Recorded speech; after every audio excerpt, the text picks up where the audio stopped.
It begins quietly, not with a dramatic moment, not with a clear breaking point. It begins with a pattern that feels so natural you barely notice it at all. You start giving. You give time. You give energy.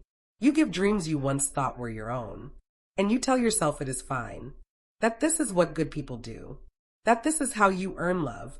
That this is how life works. But somewhere deep inside a subtle truth forms. You are pouring your best years into the hands of others, and no one taught you how to stop. Psychologists often talk about self-sacrifice, about how people learn to give before they ever learn to receive, about how caring becomes a shield and a prison at the same time. This is the psychology of those who offer their prime years to everyone but themselves. The helpers, the fixers, the dependable ones who never say no. The ones who swallow their hunger so others can eat. The ones who bend so others can stand. The ones who rarely ask whether anyone sees the cost. It often starts early. You learn to be useful because being needed feels safer than being yourself. You become the student who always helps, the friend who listens to everyone, the partner who holds the whole relationship on your shoulders, the worker who never stops.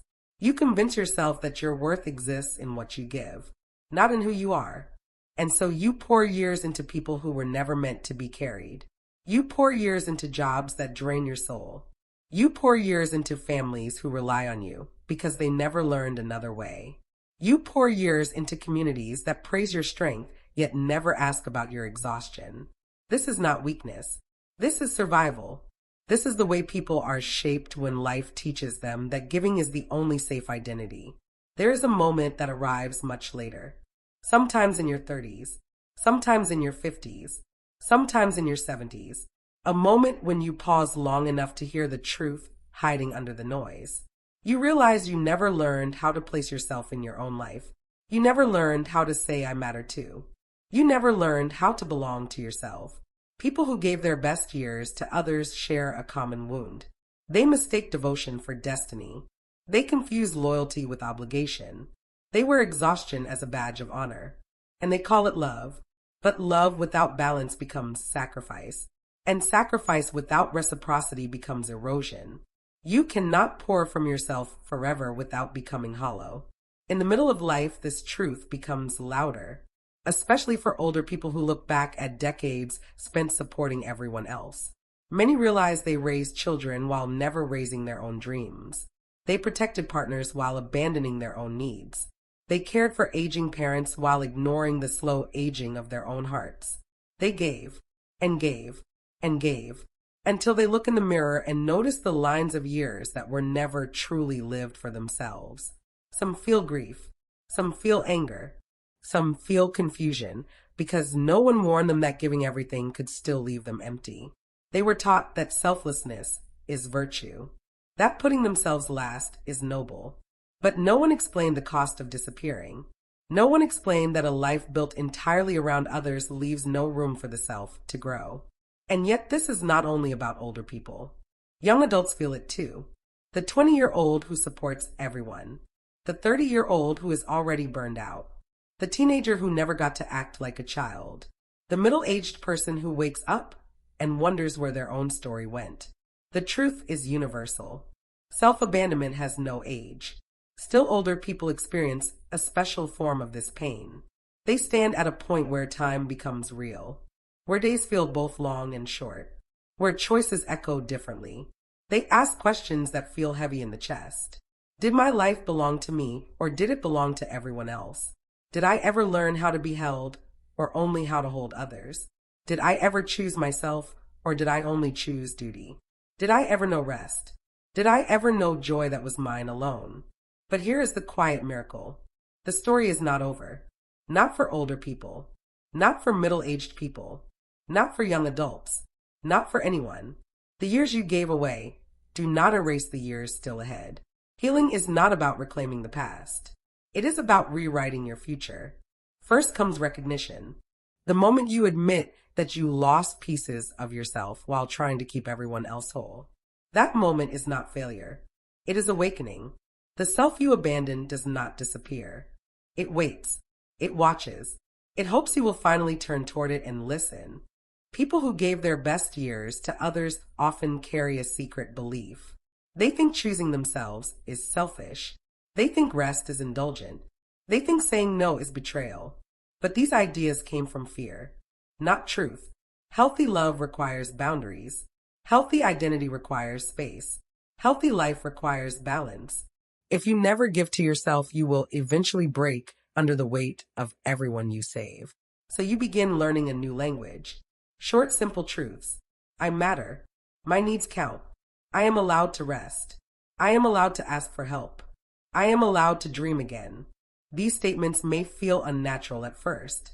They may even feel wrong. But that discomfort is not a sign to stop. It is a sign that you are healing patterns that were never meant to define your life.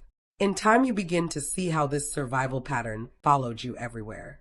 You entered friendships where you played the healer. You entered relationships where you overfunctioned. You entered workplaces where you became indispensable but invisible. You entered communities where you were valued for what you did, not for who you are. And because you never complained, they assumed you did not hurt. The truth is you hurt deeply, and that pain matters.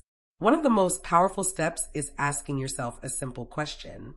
What did I need during all those years that I never received? The answers can be heartbreaking. I needed rest. I needed support. I needed someone to see my exhaustion. I needed permission to live my own life. I needed to feel chosen, not used. I needed space to fail. I needed space to grow. I needed someone to tell me that I did not need to earn love. Older people discover this truth as well. Many realize they still long for gentleness, for joy, for connection that does not require sacrifice, for time that is finally their own. And it is never too late to give those things to yourself. Age does not limit healing. The heart remains teachable until the final breath. Healing begins when you stop abandoning yourself to keep others comfortable. When you stop treating your life as a resource for everyone else. When you stop apologizing for wanting more than survival. You are allowed to want a life that includes you. You can reclaim pieces of yourself in small, steady ways. Rest without guilt. Say no without fear. Ask for help without shame. Speak your needs without hesitation. These are not selfish acts. They are acts of self-respect. The more you practice them, the more you realize that the people who truly love you will not leave when you place boundaries. They will stay.